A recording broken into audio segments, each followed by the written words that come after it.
शांति। मेरे को अच्छा ही नहीं लगता आपकी ओम शांति। अच्छी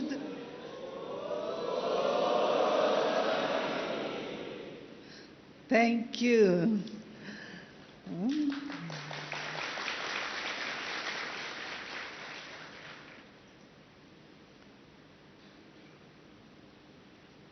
आज हम सब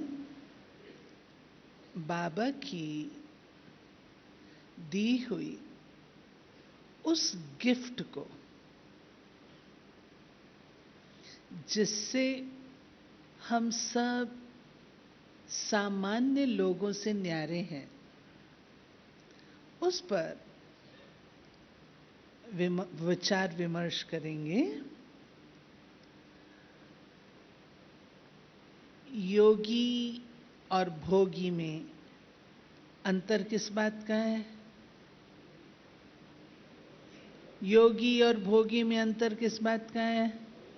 पवित्रता। कुमार और अधर कुमार में अंतर किस बात का है? पवित्रता। भक्त और पूज्य में अंतर किस बात का है? हाँ, बोलो बोलो बोलो। प्यूरिटी, है ना? हर चीज में देखें। और अपना ईश्वरीय विश्वविद्यालय सारे संसार से न्यारा है, तो किस बात पर? प्यूरिटी। फिर अगर सितम सहे तो किस बात पर? प्यूरिटी। अगर संसार में रेयरेस्ट समझते हैं, कीमती, जो आसानी से उपलब्ध नहीं होता, अगर ये धारणा है तो कौन सी? प्यूरिटी। और हमें नाज है, बाबा मुफ्त में थोड़ी आता है भारत में। भारतवासियों में पवित्रता का महत्व है, तब तो बाबा आता है भारत में। अगर कोई तपस्या करनी होती है तो भी कौन सी फाउंडेशन रखते हैं? प्यूरिटी। नवरात्रे करते हैं तो भी क्या करते हैं? प्यूरिटी। कोई भी विशेष उपलब्धि करनी होती है ना, तो उसमें पवित्रता का व्रत लेते हैं। पता है आपको? आप लोगों को पता है या नहीं पता नहीं। हाँ? कोई भी, मानो आपने कोई सिद्धि लेनी है। सिद्धि समझते हो? कोई ऐसी योग्यता जो सामान्य लोगों में नहीं होती, तो प्यूरिटी। और गुरु लोग कहा करते थे कि अगर तुमने प्यूरिटी भंग की तो तुम्हारी ये सिद्धि भी चली जाएगी। मैंने सुना है कुछ गायक कलाकार है ना, विशेष कलाकार, गायक कलाकार, नृत्य करने वाले, या कोई भी क्षेत्र में बहुत अधिक प्रसिद्धि अगर किसी ने उपलब्ध की है तो प्यूरिटी। डॉक्टर अब्दुल कलाम कुमार है, अदर कुमार। उसने सारा जीवन किस में लगा दिया? वैज्ञानिक अन्वेषणों में, है ना? सारा जीवन उसमें लगा रहा। अटल बिहारी वाजपेयी कुमार, नरेंद्र मोदी कुमार। हाँ, क्या कहते हैं?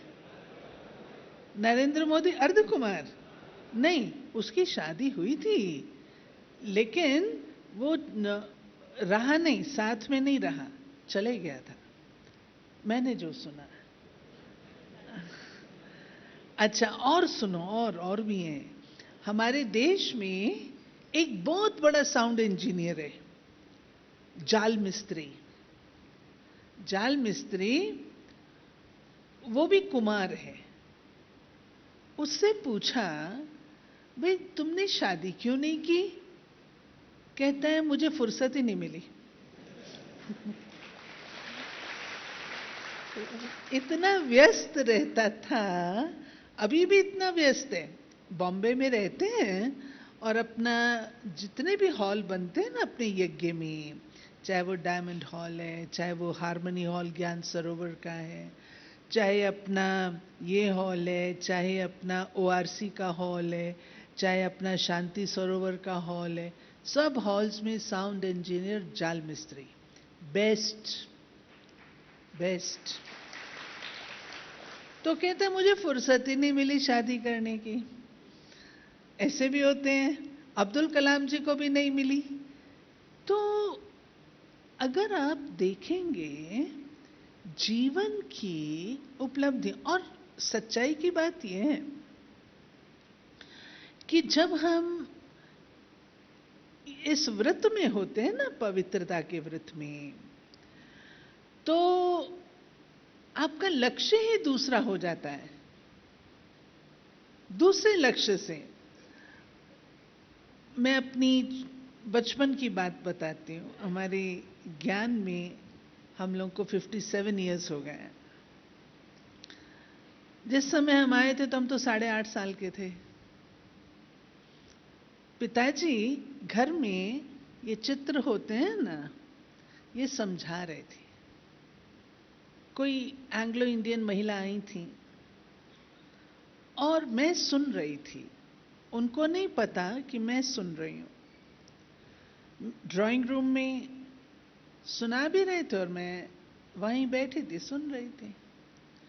तो पिताजी ने बोलते बोलते बोला कि कोई भी कन्या जब तक कन्या होती है तब तक उसकी पूजा होती है, जब शादी कर लेती है तो उसको सबके पांव पड़ना पड़ता है।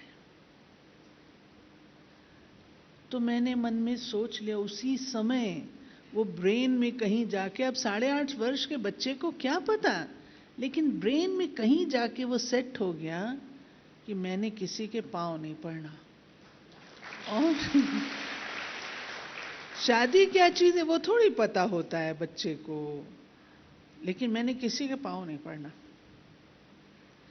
तो ये वो गुण है, वो धारणा है जिससे हम पूज्य बनते हैं।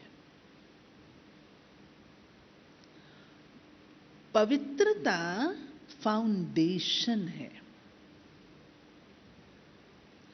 आप जब बिल्डिंग तैयार करते हो तो बिल्डिंग की फाउंडेशन कितनी गहरी डालते हो?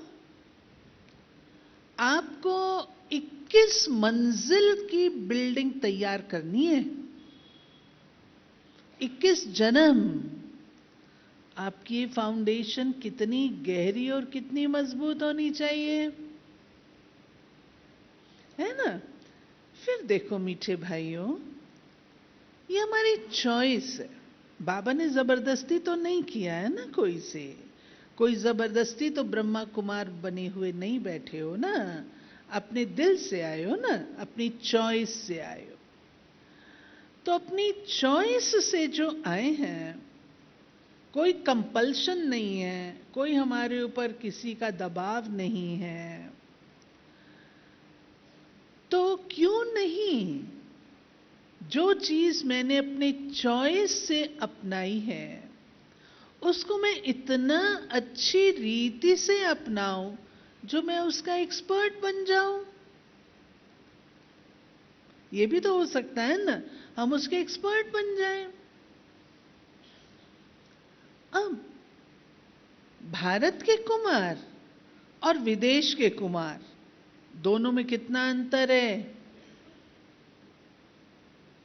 भारत के कुमार और विदेशों में तो कुमार होता ही नहीं। जब बाबा के पास आने शुरू हुए ना, तब दादी प्रश्न पूछा करती थी। तब उनको पता लगा कि पवित्रता भी कोई धारणा होती है। उनको तो ये भी ज्ञान नहीं था कि पवित्रता भी कोई चीज है जिसको लाइफ में अपनाना होता है। अपने देश में बचपन से इसका महत्व बताते हैं। कन्या की पूजा होती है और कई ऐसे अवसर होते हैं जिस पर इसका महत्व बच्चों को घरों में पता लग जाता है ना। घर में हमको कोई बताता है, घर में हमें कोई सुनाता है, अपने आप हम लोग सीखते हैं। तो पवित्रता वह फाउंडेशन है जिससे बाबा की एक अव्यक्त मुरली थी। बाबा ने कहा किस आधार से तुम बच्चे सारे विश्व पर विजय प्राप्त करते हो? बोलो, पवित्रता के आधार से। अगर संसार में हमारे पास एक भाई आते थे दिल्ली में, कहते थे दीदी बाबा ने इतने कड़े नियम बनाए हैं, बाबा अगर पवित्रता के नियम को थोड़ा ढीला कर दे ना तो यहां पे लाखों की सभा हो जाएगी, इतना अच्छा ज्ञान है। बाबा करेगा? करेगा? हाँ, करेगा? बाबा को लाखों चाहिए? नहीं चाहिए ना। बाबा को कितने चाहिए? मुट्ठी भर चाहिए। हम बैठे हैं, मुट्ठी भर चाहिए, कोई ज्यादा नहीं चाहिए बाबा को। नहीं तो सतयुग में भी भीड़ लग जाएगी ना, हाँ, वहां पर भी गड़बड़ हो जाएगी।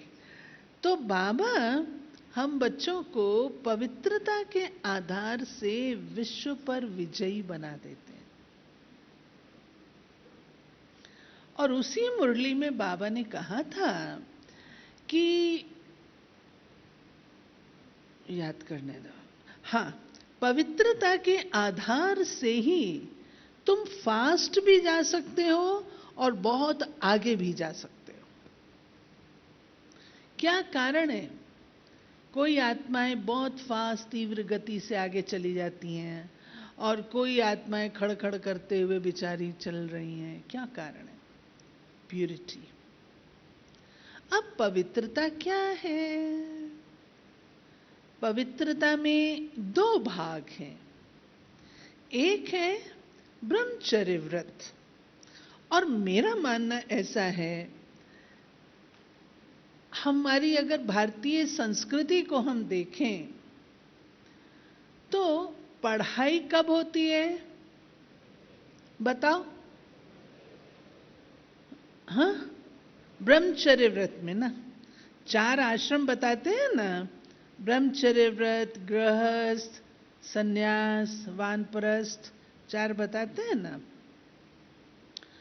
तो पढ़ाई का मौसम कब होता है? 1 to 25, है ना। और उस समय कहां जाता था बच्चा? आजकल तो नहीं, गुरुकुल में जाता था। सब प्रकार की बातों से मुक्त होता था। सिर्फ पढ़ना है, पढ़ना है, पढ़ना है। चाहे वो राज विद्या होती थी, चाहे कोई भी विद्या होती थी, बच्चा उसमें केवल पढ़ता था और कुछ नहीं करता था। ठीक है ना। अब हमें बताओ, वो तो 100 वर्ष की आयु का है। अब ये विराट सृष्टि चक्र में अभी कौन सा वर्ण चल रहा है? बोलो, हाँ? कौन सा वर्ण है? किस वर्ण के हो आप? ब्राह्मण वर्ण के हो ना। तो ब्राह्मण कौन है? ब्राह्मण कौन? जो ब्रह्मचर्य व्रत में है। जो ब्रह्मचर्य व्रत में नहीं है वो ब्राह्मण कैसे कहलाएगा? ठीक है ना। तो अभी हमारा मौसम पढ़ने का है। 21 जन्म तो क्या, पूरे 84 जन्मों की कमाई हम इस युग में करते हैं।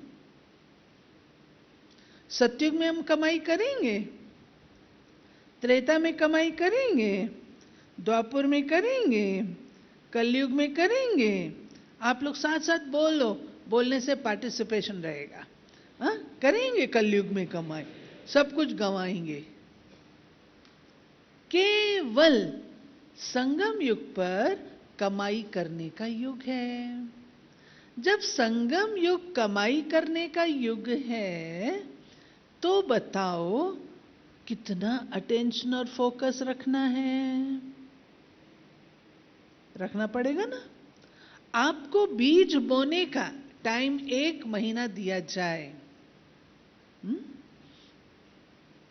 केवल 1 महीना बीज बोना है। जब किसान बीज बोता है, 15 दिन या 1 महीने का टाइम होता है, उसे कुछ सूझता है? कुछ सूझता है उसको? कुछ नहीं सूझता। शादी हो, मुरादी हो, कुछ भी हो, वो कहता नहीं भाई, मेरी कमाई इस पर है। सारे साल का फाउंडेशन ये टाइम है, तो उसको महत्व देता है। ऐसे ही हमारी इस लाइफ में सबसे इंपॉर्टेंट फेज ऑफ लाइफ हमारा चल रहा है। पूरे साइकिल में, 5000 वर्ष के साइकिल में सबसे इंपॉर्टेंट फेज मेरा वर्तमान समय चल रहा है। जबकि मुझे इतना सारा काम बाबा ने दिया है कि 84 जन्मों की कमाई करनी है तुमने, तो बुद्धि कहीं जाएगी? जा ही नहीं सकती। श्वासों श्वास, पल पल, क्षण क्षण मुझे कमाई करनी है, कमाई करनी है। बुद्धि में रहेगा ना।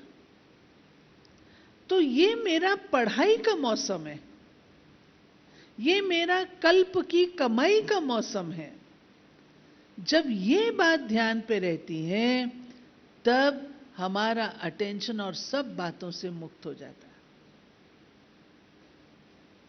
पहले अपने आप से पूछो कि सच में मुझे निश्चय है कि ये पढ़ाई का मौसम है? ये पूछने की बात है। पवित्रता की धारणा मजबूत कैसे होती है? पहले तो आपको निश्चय चाहिए, और इसके ऊपर कितने कर्तव्य, कितने इसके ऊपर मिसाल है, उदाहरण है। तो हमें निश्चय है। अपने आप से पूछना, मैं हाथ नहीं उठवाती हूं, अपने आप से पूछना, मुझे पक्का निश्चय है कि यही वो युग है जिसमें मैंने 84 जन्मों की कमाई करनी है। 84 जन्मों के लिए मैंने अपनी पूरी लाइफ को सेट करना है। अगर निश्चय है, तो फिर एक छोटी सी धारणा क्या हम अपना नहीं सकते? छोटी सी धारणा, इसको व्रत के रूप से देखो। पवित्रता व्रत है, और आप जानते हैं इतिहास भरा पड़ा है, पवित्रता के व्रत के कारण मौत भी हार जाती है। पता है ना? मौत भी हार जाती है।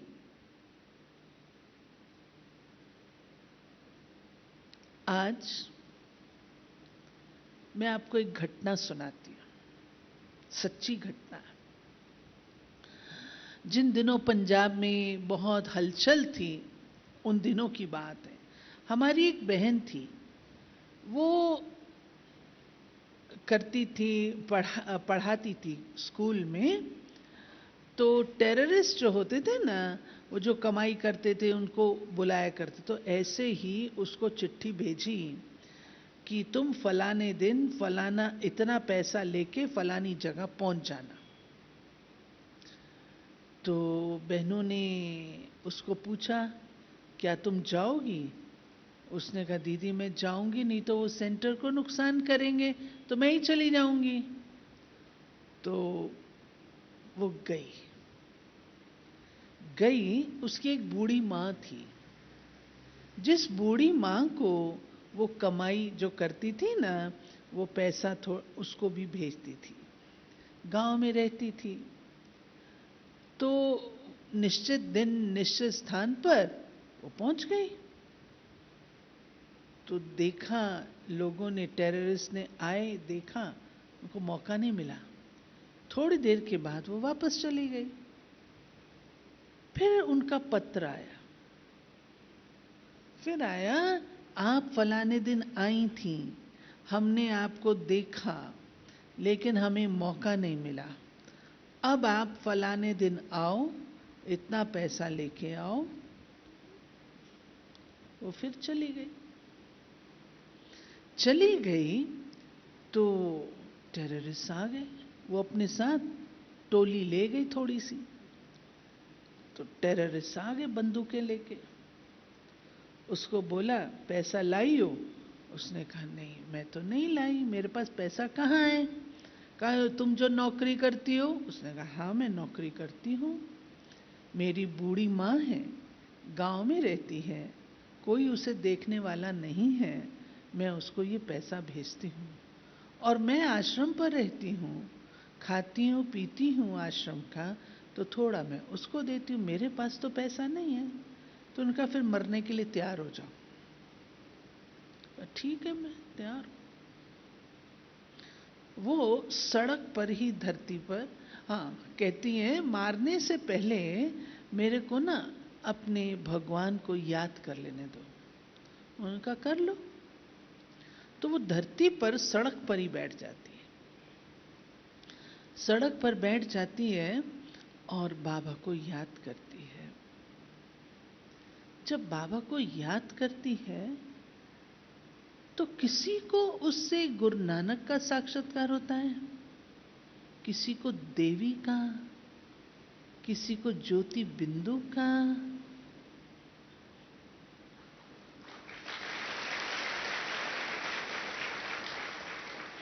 वो आंखें खोलती, उठ के खड़ी होती है, ये सब उसके पांव पड़ जाते हैं। नहीं, आप देवी हो, आप शक्ति हो। किस चीज ने किया? दो चीजों ने, एक पवित्रता और दूसरी क्लियर बुद्धि, बाबा की याद। तो जब वो चलने लगे ना, तो कहती है, अच्छा टोली खा लो, मैं प्रसाद लेके आई हूँ। तो उनको उसने दिया। तो वो लोग 5 लोग थे, इसके पास 5 ही पीस टोली के थे। तो कहते हैं, आपको कैसे पता लगा कि हम 5 आएंगे?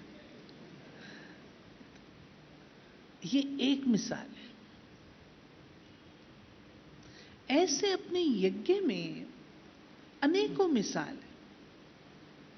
सारा हापुड़ का हंगामा हुआ तो प्योरिटी के कारण। सिंध में हंगामा हुआ प्योरिटी के कारण। बाबा को बदनामी मिली प्योरिटी के कारण। जो हापुड़ का हंगामा था ना, उसका बहुत विस्तार है, बहुत इंटरेस्टिंग है। आप लोगों को कभी इन सब हिस्ट्रीज का पता होना चाहिए, कैसे हमारे बड़ों ने सामना किया। एक रज्जू माता थी, 60 वर्ष की होती थी वो।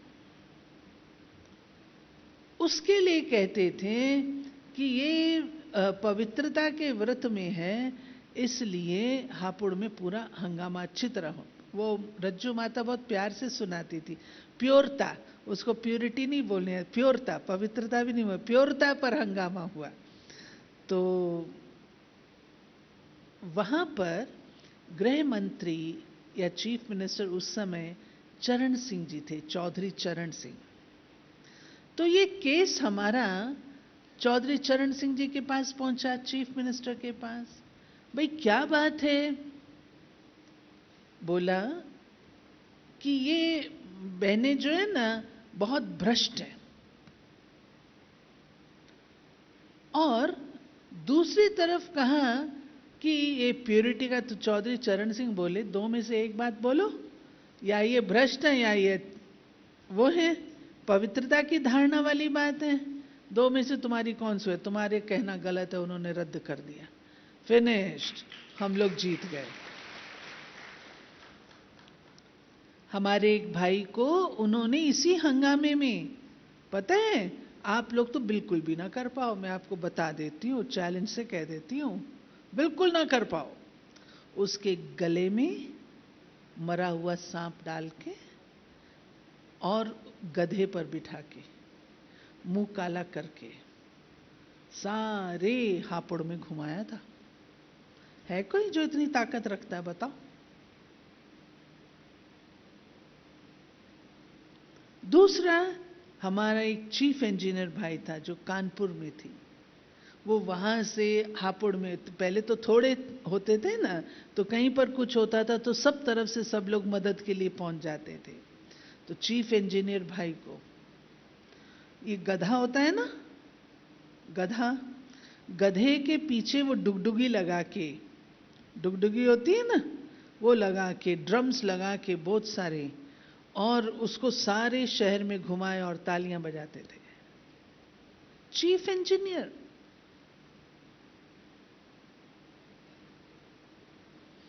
ऐसा सामना किया है, किस लिए? प्योरिटी के, प्योरिटी। सिर्फ इसी बात के कारण तो हंगामा होता है ना, और तो कोई भी बात नहीं, और तो सारी बातें हमारी ज्ञान की कितनी अच्छी हैं, सिर्फ इस बात के कारण। क्यों? क्योंकि दुनिया खुद जैसी है, वो चाहती कि हम भी उन जैसे बन जाएं।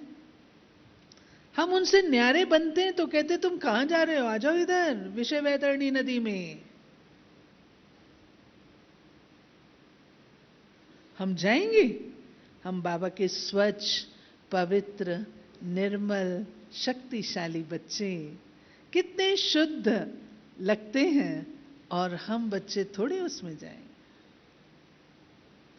अब आप लोग यंग एज में हो,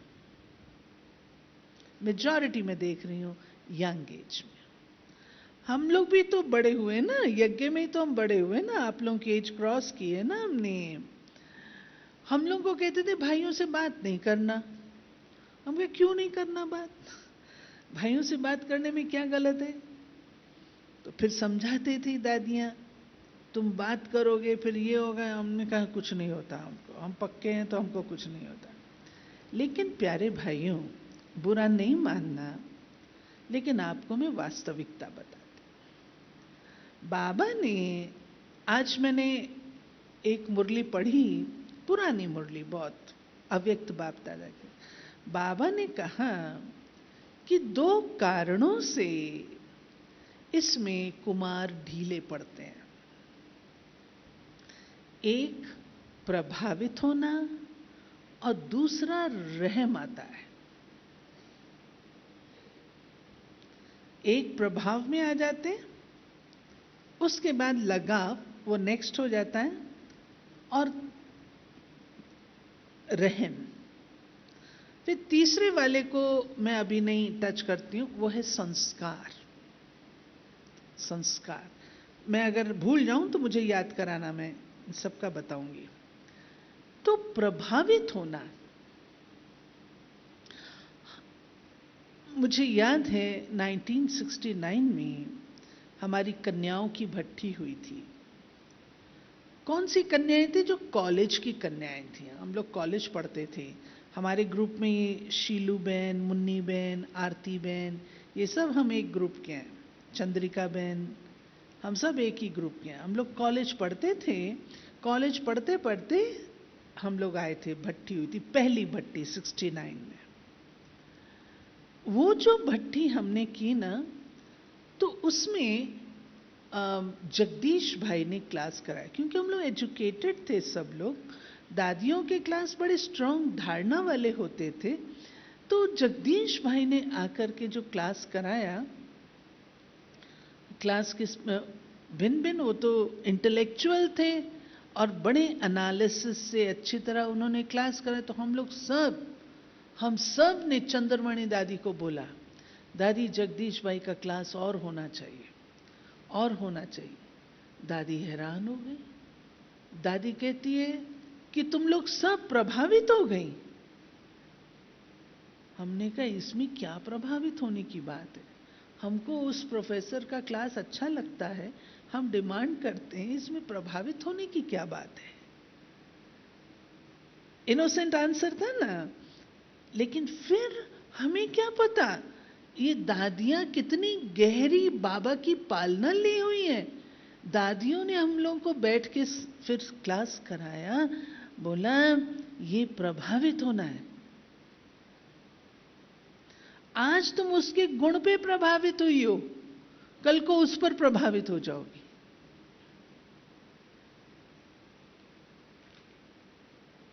फिर यहां थोड़ी छूटे हम।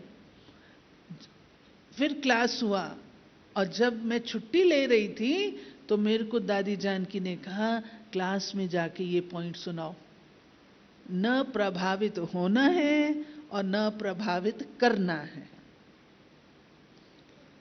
आप समझे ना, इंप्रेस होना है किससे, इन्फ्लुएंस। इंप्रेस अलग चीज है, इन्फ्लुएंस न इन्फ्लुएंस में आना है, न किसी को इन्फ्लुएंस करना है। आप समझ रहे हो ना मेरी बातें? नहीं समझ रहे तो हाथ खड़े करो। समझ रहे ना मेजॉरिटी से। जो ना समझे, मैं कुछ नहीं कह रही, जो ना समझे वो मेरे पास आ जाना बाद में। तो जो कहां से प्रभावित नहीं करना है। अब हमने क्रॉस क्वेश्चन किया, आप भी क्रॉस क्वेश्चन कर सकते हैं मेरे को। क्रॉस क्वेश्चन क्या किया, क्या दादी कोई अच्छा भाषण करता है और हम उसको अप्रिशिएट करते तो प्रभावित होना है? ये तो हमारी दिमाग में बैठती नहीं है बात। तब दादियों ने समझाया कि प्रभावित होना उसको कहते हैं जब तुमको वही अच्छा लगे और कोई ना अच्छा लगे। आज बाबा की मुरली थी ना ब्रह्मणी वाली, आज की मुरली थी ना, बस मुझे तो यही टीचर चाहिए। क्यों चाहिए भाई यही टीचर? आपका मुरली सुनने से काम है, भगवानों कोई भी सुनाए, यही सुनाए, वो क्यों? तो एक तो ये चीज, तो प्रभाव में ना आना है और ना प्रभावित कर। कई लोग होते हैं ना औरों को इंप्रेस करने की कोशिश करते हैं ताकि नेता बने और मेरे पीछे 4-6 लोग चलते रहे। ना वो करना है और ना ही वो करना है, दोनों नहीं करना है। अब मैं आपको मम्मा की बात बताती हूं। यहां पर मम्मा की जब भी महिमा करते थे ना, तो मम्मा कभी भी महिमा एक्सेप्ट नहीं करती थी। मम्मा तुरंत कहती थी मेरी चमकीली मां को याद करो। हमने तो मम्मा के लिए गीत भी बनाए, मम्मा से वार्तालाप करते थे, रूहान करते थे, मम्मा के साथ बोटिंग करते थे। मम्मा इतना खिलाती थी, गेम्स कराती थी, हारमोनियम बजा के म्यूजिकल चेयर कराती थी। मम्मा से बेहद प्यार होता था सबका। लेकिन मम्मा अपने में किसी को भी फंसने नहीं देती थी। ये विशेषता मम्मा की थी। और समझो कोई अगर ज्यादा मम्मा के पास जाता था ना, तो बाबा पता है क्या कहता था? बाबा तो ऑलमाइटी अथॉरिटी, बाबा कहता था ये ना मम्मा की मुरीद है। कौन सुनेगा ये टाइटल, मम्मा की मुरीद है। वो सतर्क हो जाते थे कि मेरी एक्टिविटी में कोई बात ऐसी है जो कि ऐसी नजर आ रही है। तो प्रभाव में भी नहीं, किसी के ऊपर इतना न्योछावर भी नहीं, और न ही मैंने किसी को अपने ऊपर प्रभावित करना। ये पॉइंट हमें समझ में आई। जब कभी कोई चीज आपको प्राप्त होती है, तुरंत ट्रांसफर कर दो बाबा को, तुरंत ट्रांसफर कर दो। बाबा के कारण हम ज्ञान किसका सुन रहे हैं, सुना रहे हैं? अपना ज्ञान है, बाबा का है, बाबा ने दिया है ना। आज बाबा के ज्ञान को मैं सुनाती हूं और उसकी सारी प्रशंसा मैं स्वीकार करूं, ये तो अमानत में खयानत हो गई। माल उसका, माल तो उसका है ना। तो इस बात का परहेज रखना होता है। पवित्रता में एक प्रभाव, ना खुद प्रभावित हो ना किसी को प्रभावित करने की कोशिश करो। दूसरा, प्यारे भाइयों, आप सब कुमार बैठे हो। अब एज हमारी तो ज्यादा हो गई, हम तो समझते हैं, लेकिन हम आपके दिलों को जानते हैं। कुमार कहां पर मार खाता है पता है? रहम आता है उसको, किसी ना किसी पे रहम आ जाता है ना, कन्या पे। आप चेक कर ले। इसलिए बाबा सदा कहते हैं रहम नहीं करो। उस दिन की मुरली थी रहम दिल पर। अब रहम दिली एक गुण है। अब मानो मैं आपसे बात करती हूं, आप सेंटर पर जाते हो, सेंटर पर जाते हो, आप देखते हो वहां बड़ी दीदी भी है, छोटी दीदी भी है, बिल्कुल छोटी दीदी भी है, मंझली दीदी भी है। बड़ी दीदी बहुत अच्छी है, मंझली दीदी जो है ना बड़ी कड़क है, और जो छोटी दीदी है वो बेचारी सहन करती रहती है। अब आपका अटेंशन रहम कहां जाता है? हाँ, कहां जाता है? छोटी पे जाता है ना, छोटी पे चला जाता है। अब क्या कारण है? कोई भी आत्मा अपना कारण बताती है? कोई अपना कारण नहीं बताता। अब आप कुमार हो, उसको कोई चीज चाहिए, आप कुमार हो, आप कहें तुम चिंता न कर, मैं तेरे को मोबाइल ला दूंगा। होता है ना, मैं मोबाइल ला दूंगा। कभी भी तुम ना, जब जरूरत हो ना, तुम, ये नंबर है मेरा, इस पे फोन कर देना, मिस्ड कॉल दे देना।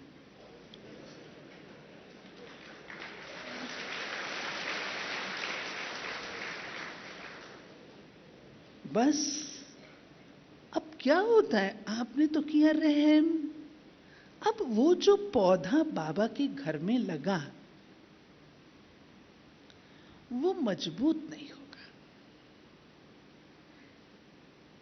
उस पौधे में जो अपनी शक्ति ग्रोथ की होनी चाहिए वो नहीं आएगी।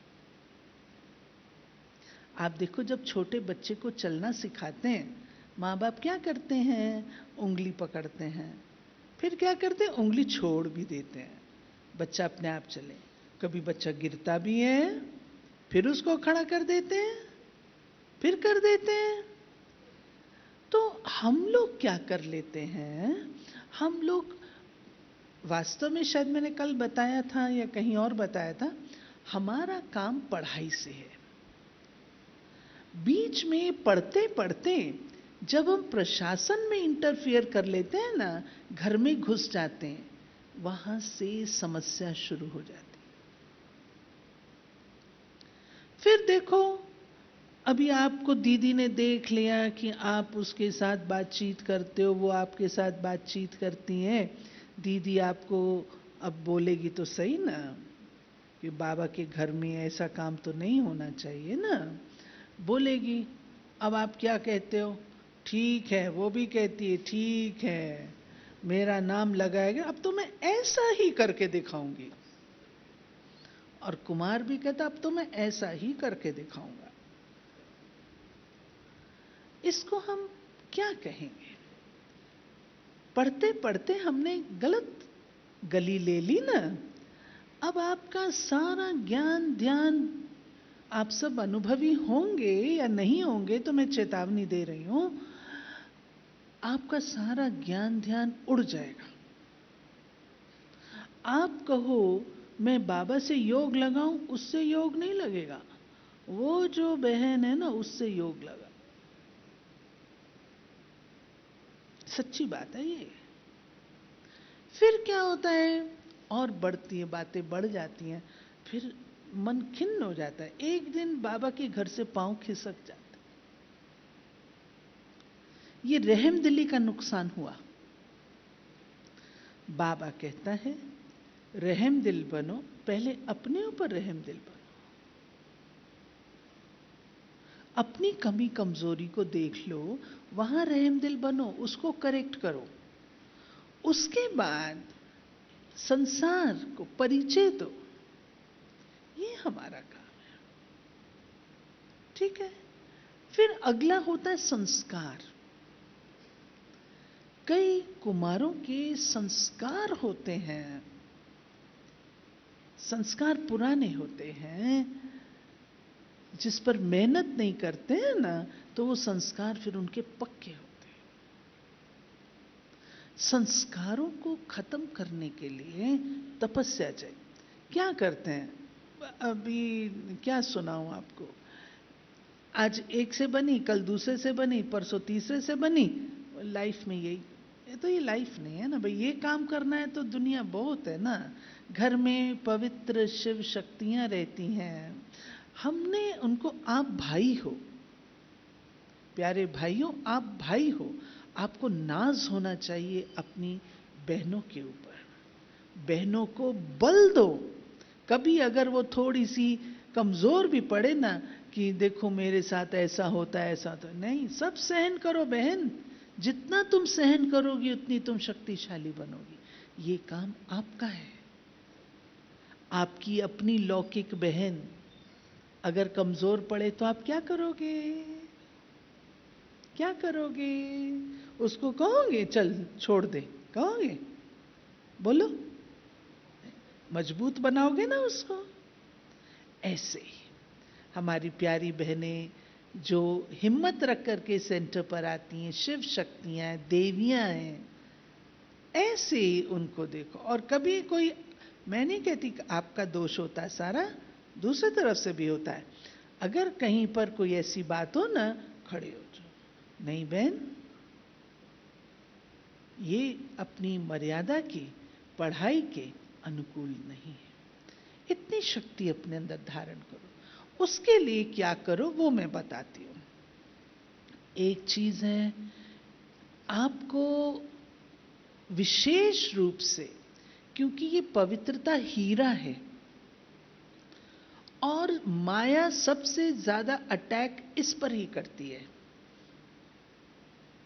ये पवित्रता आपके लिए जीवन का अमृत है, और माया मासी इसको ही लेना चाहती है। उसके लिए नंबर 1, अपना फुल अटेंशन पढ़ाई पर, अपने आप को बिजी रखो। सभी कुमार अपने आप को बिजी रखो। जितना बिजी रखोगे ना, फुर्सत ही नहीं है। सुना ना जाल मिस्त्री की बात, अब्दुल कलाम जी की बात, फुर्सत ही नहीं मिली। बिजी कर दो। कितनी सेवा है, कितनी सेवा है। मनसा सेवा भी है, वाचा सेवा भी है, कर्मणा सेवा भी है, अपने घर की भी सेवा है, आपके लौकिक घर में भी तो है ना। बैलेंस रखो। यहां मैं आपसे ये चाहूंगी, कई कुमार ऐसे करते हैं, सवेरे से लेकर शाम तक सेंटर पर ही रहेंगे और कहीं नहीं। नहीं, बैलेंस रखो। घर में माता पिता को भी संतुष्ट करो, उनकी भी प्यार से सेवा करो, सेंटर की भी। मतलब अपने आप को 24 घंटे बिजी रखने का प्लान बनाओ। ये मैंने बाबा से संगम युग पर मांगा था वरदान। जब समर्पण की बात हुई कि मेरे को समर्पण करना है, दादी कुमारका ने, प्रकाश मणि दादी, उन्होंने बचपन से देखा था, तो मेरे को कहती थी समर्पण जल्दी। मैं कहती थी नहीं दादी, अगर आप मेरे को इतना बिजी रख सकते हो कि मुझे लगे दिन में 24 घंटे की जगह 26 घंटे होने चाहिए, तब मैं समर्पण करूंगी। बाकी साधारण काम, 2 जनों को मुरली सुना दिया, घर साफ कर दिया, खाना बना दिया, कहा ये तो मैं नौकरी करते भी कर सकती हूं, मैंने जॉब किया है। मैंने कहा ये तो मैं नौकरी करते भी कर सकती हूं, कोई बड़ी बात नहीं है, लेकिन आप मुझे इतनी सेवा दीजिए। तब दादी ने मुझे विधि बताई। दादी ने कहा आशा, कभी 24 घंटे ऐसी सेवा नहीं भी होती है, भाषण की, क्लास की, कोर्स की, मुरली की। तुम जाओ किचन की सफाई करो। मुझे बहुत अच्छा लगा। बाबा के घर की जितनी हम सेवा करते हैं ना, वो बाबा का घर हमें अपना महसूस होता है। अपनापन आता है जब हम कर्मणा सेवा करते हैं। तो कोई ना कोई सेवा आप ले सकते हो। बाबा के भंडारे की क्लीनिंग ले सकते हो महीने में एक बार, बाबा या 15 दिन में एक बार बाबा के रूम की ले सकते हो, क्लास हॉल की ले सकते हो, कुछ भी ले सकते हो। सेवा लो जिससे आपको बाबा से प्यार, लिंक जुड़ा रहे। लेकिन अपन को बिजी करो, एक बात। दूसरा, मैं बाबा का वह बच्चा हूं जिसको बाबा ने सारे संसार में से चुना है। आप लोगों को पता नहीं लगता, लेकिन आप ब्रह्मा कुमार जब और लोगों के साथ खड़े होते हो ना, आप लोगों की चमक ही और होती है, आप लोगों का चेहरा और होता है, आप लोगों की चाल चलन न्यारी होती है। वो क्या करेंगे? आप लोग महसूस करते हो? ये करते हो? हाँ, मैं तो बहुत महसूस करती हूँ। अपने कुमार जो हैं हमारे बाबा के लाडले कुमार, जब सामान्य दुनिया की लाइन में खड़े हो जाएं तो न्यारे नजर आते हैं। उस चीज को आप सुरक्षित रखो। ये बाबा की गिफ्ट है आपको, इसको आप संजो के रखो। अब संजो के रखने के लिए भगवान ने आपको जन्म दिया, बाहर नहीं जन्म दिया, किसको? आपको दिया। तो जरूर बाबा बुद्धिवानों की बुद्धि है, उसने कुछ सोच समझ के ही तो आपको चुना होगा। फालतू तो नहीं चुना ना उसने, कुछ सोच समझ के चुना आपको। बुद्धिमानों की बुद्धि गलत हो सकता है। ये अपन में फेथ रखो, आत्मविश्वास रखो, सेल्फ कॉन्फिडेंस रखो। मुझे भगवान ने चुना है, मुझे कौन हिला सकता है? मैं वो अंगद हूं, मैं वो हनुमान हूं, मुझे कौन हिला सकता है? ये आत्मविश्वास। भगवान का चुना हुआ कुमार हूं, भगवान का चुना हुआ रतन हूं, और कुमार हूं। आपको नशा हो, बाबा कहता कुमारियां जो हैं 100 ब्राह्मणों से उत्तम, कुमार 700 कुमारियों से ऊपर।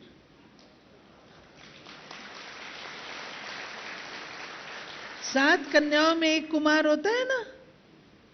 7 कन्याएं जब पूजा होती है ना नवरात्रे में, तो 7 कन्याएं होती हैं और एक कुमार होता है, सिर्फ लैंकड़ा एक ही होता है। तो 700 कुमारियों से ऊपर हो आप, इतने बलवान हो। यस, इतने शक्तिशाली बाबा के लाडले बच्चे हो आप। इस चीज को संजो के रखना है, ठीक है। फिर और जो संस्कार की बात कही मैंने, संस्कार को जीतने के लिए तपस्या करो। एक बिजी रहना है, दूसरा तपस्या करो। तपस्या में विशेष रूप से एक तो मौन व्रत, मौन व्रत से शक्ति मिलती है, अंतर्मुखता आती है, गंभीरता आती है, मन शांत चित्त होता है, परखने की शक्ति अच्छी होती है, निर्णय बुद्धि अच्छी बनती है और आपका व्यवहार उत्तम होता है मौन व्रत वाले का। तो अपने साथ आप ये संकल्प करके जाना इस बारी कि मैंने मौन व्रत धारण करना है। सप्ताह में चाहे एक दिन करो, मैं नहीं कहती रोज, मैं इस बात को नहीं मानती हूं। बैलेंस हमेशा अच्छा रहता है। सप्ताह में एक दिन मौन रखो बस। दूसरा, सप्ताह में एक दिन विशेष रूप से अमृत वेला 4 से पौने 5 करते हो ना, एक दिन 3 से 5 करो, एक दिन। तीसरा, शाम को योग होता है ना, हमारे अमृत वेला होता है, क्लास का होता है, शाम का योग होता है, रात्रि का होता है। इसको भी अपना कंप्लीट चार्ट करो। दिनचर्या अपनी ऐसी बनाओ जो कि आपका ये सारा सिस्टम सेट हो जाए। अमृत वेला, क्लास, ये सब प्रकार से सेट हो जाए। ठीक है। इससे जितना, मेरा मानना ये है कि आपका, अनुभव से सुना रही हूं, अगर आपके अंदर ज्यादा ताकत नहीं है, लेकिन अगर आप नियमों की पालना करते हैं ना, तो वो जो नियम हैं वो आपको शक्ति देते हैं, पक्का।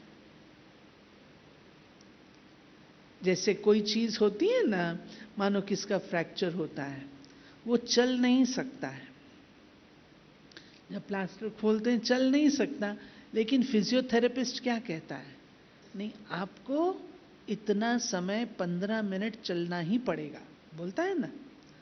15 मिनट चलता है, धीरे धीरे करके उसका वो खुल जाता है और वो ठीक हो जाता है।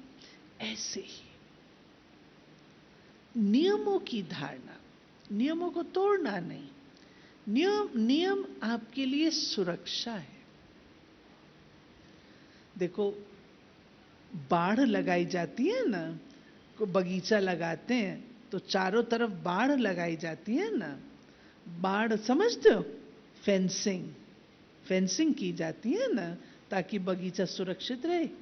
ऐसे आपकी दिव्यता, पवित्रता, आपके गुण सुरक्षित रहे, तो वो कौन सी बाढ़ है, नियमों की बाढ़ है। ठीक है। फिर एक ये हुआ बिजी रहना, नियमों की धारणा, पर्सनल तपस्या, मौन व्रत, और उसके साथ साथ अपना जो आपकी बड़ी टीचर है ना, उसके साथ कनेक्शन अच्छा रखो। आमतौर पर छोटों के साथ हम कनेक्शन अच्छा रखते हैं, बड़ों को अवॉइड करते हैं, वो काम नहीं करो। बड़ों से कनेक्शन अच्छा रखो। बड़ों से कनेक्शन अच्छा रखने से अपना चार्ट लिखो, चार्ट लिख करके दीदी को बताओ, जो आपको प्रॉब्लम आती है दीदी को सुनाओ। दीदी को सुनाने से दीदी आपको डायरेक्शन देगी, दीदी आपको क्लैरिटी देगी। अच्छा, दीदी आपको कहती है देखो भाई एक बात है, आप ना ज्यादा बहनों के साथ लूज टॉक नहीं करो। अब देखो कुमारों, आप सब जानते हो, ये सब कॉमन बातें हैं। आप चेक करो मोबाइल पर आपका कितना समय जाता है। साइंस ने मोबाइल दिया किस लिए, ताकि आपका काम तुरंत का तुरंत हो जाए, इसलिए ना। लेकिन मैं मोबाइल किस लिए यूज कर रही हूं, ये सोचो। तो गलत उसमें मैंने यूज नहीं करना। अधिक बातें मत करो, अपनी एनर्जी वेस्ट मत करो। समय नहीं है ना, समय होता तो हम कर लेते, समय ही नहीं है। बात से बात की, फिनिश्ड। और फिर आप सबको पता है, मर्यादाओं में बहनों के साथ लूज टॉक नहीं करनी है, बहनों के साथ बातें नहीं करनी है, बहनों के साथ नहीं करना। मैं ये रखती हूं मन में, भाई भाई बहन का हमारा रिश्ता है, बहनों से बात करना कोई बुरी बात नहीं है, बहन भाई हैं। हाँ, जो बुरी बात है उसको आप भी समझते हो, वो नहीं करनी है। बाकी बहन भाई बात क्यों नहीं करेंगे? मैं कभी मना नहीं करती हूं बहन भाई बात ना करो, क्यों नहीं करें? हमारा दैवी रिश्ता है, इतना प्यारा संगम युगी हमारा रिश्ता है, रूहानी रिश्ता है। हम आपस में बात क्यों ना करें? हाँ, रूहानी बात करेंगे, फालतू की बात नहीं करेंगे। इतना दम होना चाहिए। ये छोटी छोटी चीजें आपको पवित्रता में मदद देगी। फिर देखो आगे, मुझे नहीं पता आप लोग देखते हो, फिल्म्स देखते हो, सीरियल्स देखते हो, या इंटरनेट से जो चीज आती है, मैं अपने मुख से बोलना भी नहीं चाहती, कभी वो भी देख लेते हो।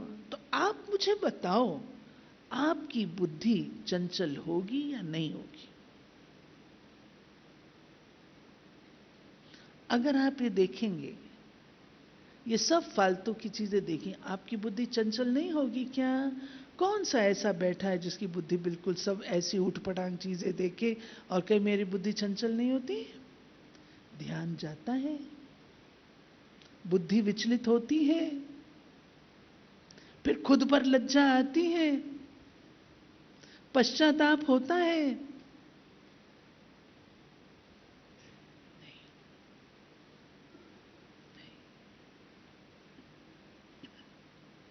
हमने ये नहीं देखना। एक ही चीज, जिस गली में मैंने जाना नहीं, उसका पता क्या पूछना? हमने नहीं जाना ना उस दुनिया में, जाना है, कोई की मर्जी है उस दुनिया में जाने की। आग से धधकती हुई दुनिया, विषय वैतरणी नदी वाली दुनिया, कांटों का जंगल, जहां बदबू ही बदबू है, जाना है कोई ने? कोई ने नहीं जाना। जब कोई ने जाना नहीं है, तो वो सब बातें जो उस दुनिया के लिए हमें प्रोत्साहित करती हैं, हमने वो नहीं कर।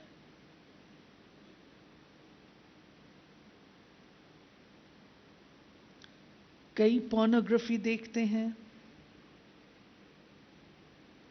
कई ऊट पटांग चीजें आती वो देखते हैं। नहीं, आप कौन हो? अपने स्वमान को देखो, आप कौन हो? सनत कुमार, संत। दुनिया में ऐसा बच्चा कोई नहीं है आपके जैसा। संग के रंग में, संग के रंग। इसलिए अपना संग उसका करो जो आपको ऊंचाइयों पे ले जाए, अच्छे रास्ते पे ले जाए। उसका संग मत करो जो आपको गलत रास्ते पे ले जाए। Hear no evil, see no evil, talk no evil, do no evil, think no evil. No to negativity. नहीं, बिल्कुल नहीं करो। अरे भाई, तुम मेरे को कहां ले जाना है? इधर आ जा, उस रास्ते पे नहीं जाना।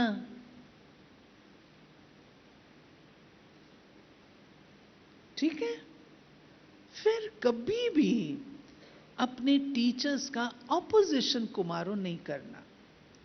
आप बताओ, बाबा की भुजाएं हो बाबा की भुजाएं हो सभी? हाथ खड़े करो जो समझते हम बाबा की भुजाएं हैं। वाह, शाबाश, जोर से ताली तो बजाओ।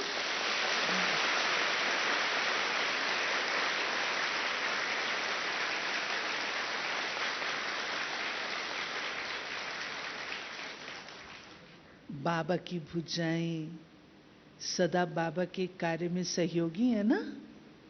है ना? तो इस भट्ठी में वायदा करना अपने आप से, हम कभी भी ऑपोजिशन की लाइन में खड़े नहीं होंगे। ऑपोजिशन की लाइन में कौन था? कौरव। पांडव थोड़े थे, सच्चे थे, एक तरफ थे। है ना? ऑपोजिशन में तो नहीं जाना ना कोई ऑपोजिशन में, हमेशा बड़ों का कहना मानते हुए। नहीं तो ये चीजें एक गलती करते हैं ना, मैं सब अनुभव से सुना रही हूं आपको। एक गलती करते हैं ना तो वो हजम होती है तो और बड़ी गलती करने के लिए तैयार हो जाते हैं। वो हजम कर लेते हैं तो तीसरी बड़ी गलती के लिए तैयार हो जाते हैं। धीरे धीरे धीरे धीरे वो सारा बिल्कुल रूपरेखा बदल जाती। इसलिए मैंने पहली गलती ही नहीं करनी है।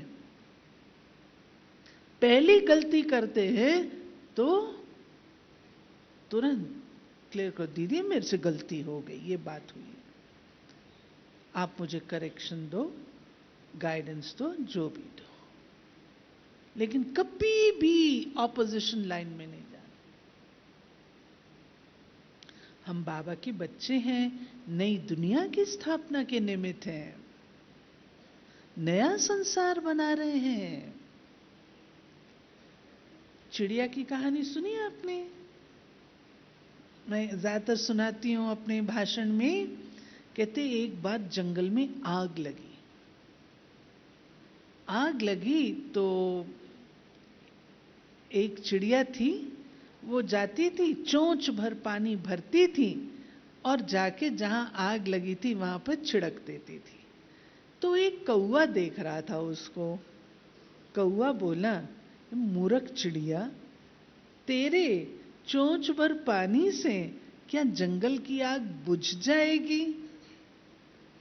चिड़िया बोली, मैं नहीं जानती आग बुझेगी या नहीं। मैं इतना जानती हूं, जब इस जंगल की आग का इतिहास लिखा जाएगा तब मेरा नाम आग लगाने वालों में नहीं, चुप करके देखने वालों में नहीं, लेकिन मेरा नाम आग बुझाने वालों में होगा।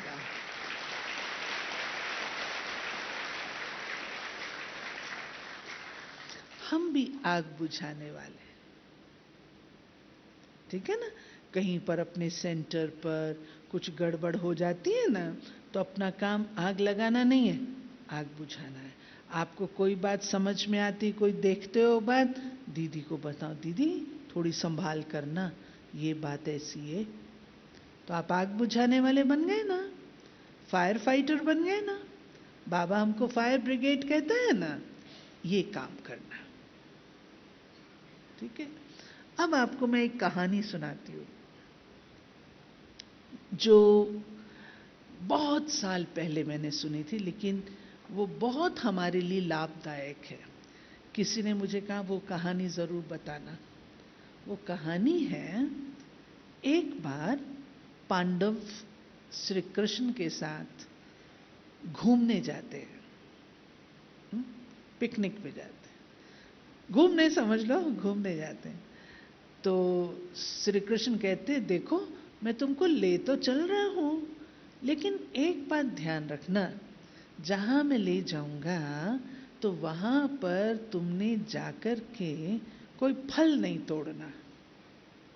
कहा ठीक है, नहीं तोड़ेंगे। अब ये पांचों पांडव तैयार हो गए, चलने लगे। चलने लगे तो श्री कृष्ण जी भी साथ में। तो द्रौपदी जो थी वो भी इनके साथ चल पड़ी, क्योंकि एक ही परिवार है। तो द्रौपदी भी चली। हाँ, उसने ये कहा था कृष्ण जी ने कि एक तो पीछे मुड़ के नहीं देखना। एक शर्त ये थी कि एक पीछे मुड़ के नहीं देखना, और दूसरा जहां मैं ले जा रहा हूं वहां से तुमने फल नहीं तोड़ना। ठीक है, हम कर लेंगे। अब क्या हुआ, जब वो चल रहे थे तो द्रौपदी भी आ रही थी।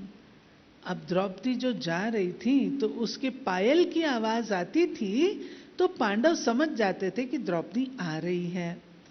लेकिन द्रौपदी को पांडव दिखाई नहीं देते थे। फास्ट चल रहे होंगे ना पांडव, द्रौपदी अकेली धीरे बेचारी जा रही थी, तो उसको द्रौपदी को पांडव दिखाई नहीं दे रहे थे।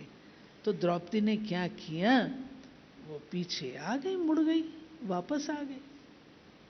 पांडव चले गए आगे, ये वापस आ गई। आ गई तो अपने घर में गई। घर में गई तो वहां पे नहा धो के छत के ऊपर जाके बैठी। छत के ऊपर जाके बैठी तो वहां से कर्ण, कर्ण इनका कजन था ना, दानवीर कर्ण, कर्ण युद्ध के लिए तैयार होकर के निकल रहा था। युद्ध की पोशाक पहनी हुई, घोड़े पे सवार और बहुत स्मार्ट, और वो निकल रहा था। तो द्रौपदी के मन में ख्याल आया, कितना शूरवीर लग रहा है। बात पूरी हो गई। अब वहां बगीचे में क्या हुआ, बगीचे में ये लोग घूमते रहे, फिर वो भीम जो था ना उसको भूख लग गई। तो भीम को भूख लग गई तो उसने फल तोड़ लिया। तोड़ लिया तो उसको याद आ गया, अरे भगवान ने तो मना किया था फल नहीं तोड़ना, अब क्या करूं। तो उसने सोचा मैं अपने बड़े भाई युधिष्ठिर जो बहुत बुद्धिमान था उसको कंसल्ट करता हूं। तो उसको गया कंसल्ट करने। युधिष्ठिर बोले भाई ये तो गलती हो गई, अब क्या करें। तो युधिष्ठिर ने भी अपना दिमाग लगाया, ठीक है पहले ना हम ये फल भगवान को स्वीकार करा देते हैं, भगवान खा लेगा तो हम भी खा लेंगे। तो गए श्री कृष्ण जी के पास, बड़े प्रेम से फल लेके गए, खुशी खुशी कि भगवान स्वीकार करिए। तो भगवान बोले कि ये फल क्यों तोड़ा। कहा भगवान भोग लगा रहे हैं। कहा भगवान बोले आज्ञा क्या थी, आज्ञा थी फल नहीं तोड़ना, तो तुमने क्यों तोड़ा। अब जाओ और जहां से ये फल तोड़ा है ना वहां पर इसको लगा के आओ। अब फल लगता है। अब ट्राई किया बेचारे भीम ने, सब ने, पांडवों ने, आए अर्जुन वो निशानेबाज, उन्होंने भी लगाने की कोशिश की, नहीं लगा, वो आ गया नीचे। तो पांडवों को ख्याल आया कि हमारे साथ तो, हाँ, भगवान बोले कि ये फल वो लगा सकता है जो बिल्कुल पवित्र है। तो कहा कि हमारी द्रौपदी है, हम द्रौपदी को ले आते। तो द्रौपदी को ले आए तो द्रौपदी तो सती सावित्री, उसने भी यूं किया और फल नीचे आ गया। द्रौपदी रोए धोए, हे भगवान मेरी इतनी इंसल्ट, मेरी अपने पांडवों के आगे मेरी इतनी बेइज्जती, हे धरती मां तुम फट जाओ और मैं उसमें समा जाऊं।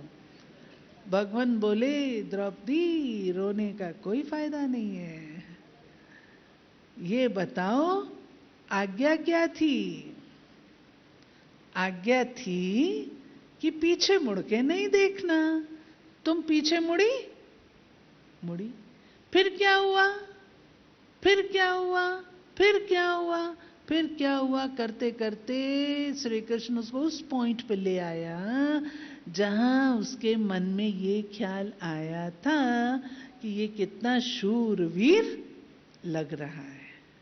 ठीक है, प्रभाव में आई ना, गई, फिनिश्ड। तो ये कहानी किसकी है? कोई द्रौपदी हुई थी? कोई ऐसा कृष्ण हुआ था? कोई ऐसे पांडव हुए थे? हुए थे? कौन थे वो? कौन थे वो? हम सब बैठे हैं ना, ये हमारी कहानी है, हमारी कहानी। इस कहानी से हमें देखो क्या क्या मिलता है। एक, श्रीमत का पालन करना है। जो श्रीमत मिलती है ना, उसमें कल्याण होता है, कल्याण होता है। जो कहेंगे सो कर लेंगे। अब कई बार, हाँ, मैं एक मम्मा की बात भी सुनाना चाहती हूँ, मुझे याद कराना अगर मैं भूल जाऊं तो एक, श्रीमत का पालन। दूसरा, जो कोई पर भी प्रभावित नहीं हो। हम कभी कभी किसी के गुणों पे प्रभावित हो जाते हैं, इन्फ्लुएंस में आ जाते हैं। बस जैसे मैंने सुना है ना, हमें तो जगदीश जी का ही क्लास चाहिए। ये सच्ची घटना बताइए, हम लोग ने कहा था, हम सब उसमें सम्मिलित थे, हम सब एजुकेटेड कन्याएं थी। हमने बोला हमें केवल जगदीश जी का क्लास चाहिए। क्यों? दादियां तो धारणाओं की बातें बताती हैं ना, तो वो थोड़ी स्ट्रांग लगती थी, लेकिन जगदीश जी एजुकेशनल बात बताए तो अच्छी लगती थी। तो हमने कहा, तो दादियों ने भाषण कर दिया और इतना हमको सिखाया, कभी किसी से इन्फ्लुएंस में नहीं आओ। आपको बात अच्छी लगती है ना, किसी की भी बात अच्छी लगती है ना, तो इसको किसने सुनाया? बाबा ने, है ना? वो याद रखो, बाबा नहीं भूलना चाहिए। बाबा साथ रहेगा ना, तो हमारा बाल भी बांका नहीं होगा। और एक बात और बता दूं, हम ही वो बच्चे हैं जो बाबा को प्रत्यक्ष करेंगे। बाबा भाषणों से प्रत्यक्ष नहीं होने वाला, बाबा कोई और सेवाओं से प्रत्यक्ष होने वाला नहीं है। बाबा को प्रत्यक्ष करने के लिए हम सबके पास साधन है। कौन सा साधन है? हमारा चेहरा, हमारा चेहरा साधन है। इस चेहरे के द्वारा किसी को साक्षात्कार होगा ज्योति बिंदु का, किसको साक्षात्कार होगा श्री कृष्ण का, किसको साक्षात्कार होगा देवी माता का, किसको किसका, किसको किसका, किसके द्वारा? हमारे चेहरे के द्वारा। अब मैं आपको एक माता की बात बताती हूँ, यंग माता, बड़ी सॉफ्ट नेचर की। उसे बोलना नहीं आता, भाषण करना नहीं आता, लेकिन उसने क्या कहा? हम लोग कहते ना, हमें चांस थोड़ी मिलता, हमें चांस मिले तो हम भाषण करें ना, हमें चांस मिले तो हम लाखों को बना दें बाबा का, हमें चांस नहीं मिलता। कई बार ऐसे कहते हैं, परंतु उस बहन की बात मुझे मन में लग गई। वो क्या बोली? कहती है, मैं बाबा को कहती हूँ, बाबा मुझे भाषण नहीं आता, मुझे ज्ञान सुनाना नहीं आता, लेकिन आपने जो ये कहा है कि अपने चेहरे और चलन द्वारा सेवा करो, बाबा ये मैं अवश्य करूंगी। और वो कर रही है।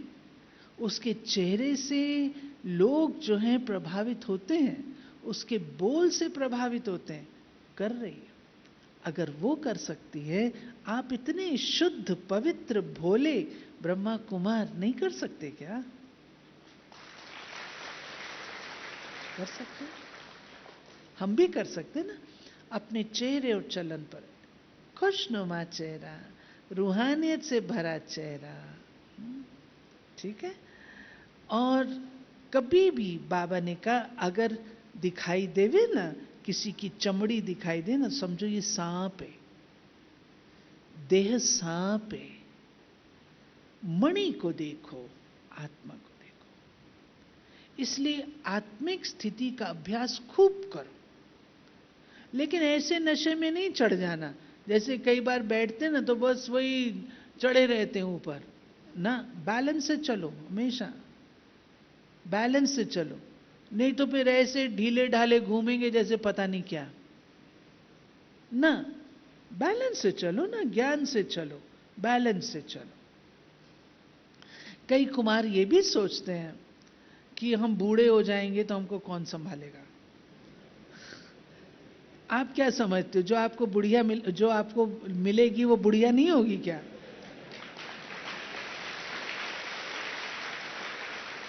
अगर आप बूढ़े हो जाओगे तो वो भी तो बुढ़िया होगी, फिर कौन समय पे संभालते रहना एक दूसरे को। इसलिए वो बातें, वो चक्कर नहीं सोचना कि ऐसे उसका इलाज निकल सकता है, हर बात का इलाज निकल सकता है वार्तालाप से, बातचीत करके। अब मैं लास्ट बात मम्मा की बता के समाप्त करती हूं। मम्मा जैसे कई भाई लोग जो बहुत एजुकेटेड होती हैं, जो बहुत अच्छी इंग्लिश बोलती हैं, बहुत अच्छी ऐसी होती हैं ना, तो उनसे ज्यादा प्रभावित होते हैं हमारे कुमार भाई लोग, ज्यादा प्रभावित होते हैं। हम लोग जब ट्रेनिंग कर रहे थे 19 हम लोग तो बैंगलोर से आए थे, बैंगलोर में तो इंग्लिश बोलते हैं। तो कूंज दादी हमारी टीचर थी, हमको कहती है कि सभी कन्याओं को, खास मेरे को नहीं, सबको बोलती है, 69 की बात है, उस समय जमाना और था, आज जमाना और है। 69 में हमको कहती है तुमने इंग्लिश नहीं बोलनी। क्यों नहीं बोलनी दादी, हमारी तो पढ़ाई इंग्लिश में होती है। कहती नहीं, तुमने स्टूडेंट इंग्लिश में नहीं समझाना। तो कहा क्यों भाई, क्यों नहीं समझाना इंग्लिश में? कि वो तुमसे प्रभावित हो जाएगा। कहा दादी लेकिन उसको हिंदी समझ में नहीं आए तो क्या उसको कहना तू अपनी मां से अंग्रेजी बोलता है, हिंदी बोलता है ना, तो हिंदी तुम समझ नहीं सकता। ऐसे हमको दादियां पक्का कराती थी। खैर हम लोग की तो बैंगलोर की बात, मद्रास की, उसकी बात तो अलग थी, लेकिन नॉर्थ इंडिया में तो हिंदी बोलते हैं ना, तो वहां पर भी कई लोग अंग्रेजी के प्रभाव में आ जाते हैं। अंग्रेजी ये बोलती है तो ये जरूर अच्छी पढ़ी लिखी है, मैंने उसी से कोर्स करना है, वही मुझे समझा सकती है अच्छा, वो मेरी बात को अच्छा समझ सकती है। तो दादियां हमको पक्का कराती थी ना, ऐसा नहीं, फंसना नहीं तुम, शिकारी आएगा जाल फैलाएगा, लेकिन तुमने क्या बोलो, फंसना नहीं। आपको भी कह रही हूं, ऐसे ऐसे शिकारी आएगा, माया शिकारी आएगा, जाल फैलाएगा, फंसना नहीं, ठीक है। तो मम्मा से एक दिन, ये चाचा जी है ना ब्रिजोन भाई के फादर, आनंद चाचा, आनंद चाचा एक दिन मम्मा को बोले, मम्मा करोल बाग में आई हुई थी, बोले मम्मा, वो किसी ऑफिसर को मुरली, हाँ उनको ही किसी बहन ने मुरली सुनाई, तो चाचा जी तो एजुकेटेड थे, तो मुरली सुनाई तो वो आनंद नहीं आया होगा, तो मम्मा के पास गए, मम्मा को बोले मम्मा बहनों को ना थोड़ा एजुकेटेड होना चाहिए, थोड़ा उनको संस्कृत का इसका थोड़ा ज्ञान होना चाहिए। मम्मा मुस्कुराई, मम्मा ने कहा चाचा जी ये बताओ, जो इस बहन ने त्याग किया है वो आप कर सकते हो? बोले ना मम्मा मैं तो नहीं कर सकता। मम्मा ने कहा बस तुम उसका और कुछ नहीं देखो, वो त्याग देखो। इसलिए हम हैं त्यागी, तपस्वी, वैरागी। कुमारों, यहां रहना है इस दुनिया में, रहना है इस दुनिया में, रहना है। जिसको रहना है वो हाथ खड़े करो, जिसको इस दुनिया में रहना है, नोट करो। हाँ? रहना है, नहीं रहना ना, बस अब हम जा रहे हैं, जा रहे हैं। चंद्रमणि दादी कहा करती थी वो जहाज जा रहा है, जा रहा है, जा रहा है। अभी आप भी क्या कहोगे? हम जा रहे हैं, पुरानी दुनिया हमारे काम की नहीं है, इस दुनिया में हम रहने योग्य नहीं। सच में हमारे काम की है, देखो तो हम कितने शुद्ध बच्चे बाबा के, और दुनिया तो देखो कैसी है। हम जा रहे हैं, पक्का वैराग जा रहे हैं, जा रहे हैं, पीछे वाले जा रहे हैं, सब सब चल रहे हैं, जिनके हाथ नीचे हैं वो कैमरा खींच रहा है। हाँ? अच्छा, क्लियर हुआ, सब्जेक्ट क्लियर हुआ। अपनी दृष्टि, वृत्ति, स्मृति, इन सब को परिवर्तन करने का साधन पढ़ाई है, बिजी रहना, आत्मिक स्थिति का अभ्यास, आत्मिक स्थिति का। और आत्मिक में आत्मा हूं, आत्मा मत देखो, एक दूसरे को आत्मा हूं ऐसा नहीं देखो, ये ज्योति बिंदु है, ज्योति बिंदु, उसको घूरते रहो, वो नहीं। लेकिन ये शुद्ध है, पवित्र है, निर्मल है, गुणवान है, मेरा प्यारा भाई है, ऐसे करके देखो, रूहानियत में देखो। ओके, ओम शांति।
की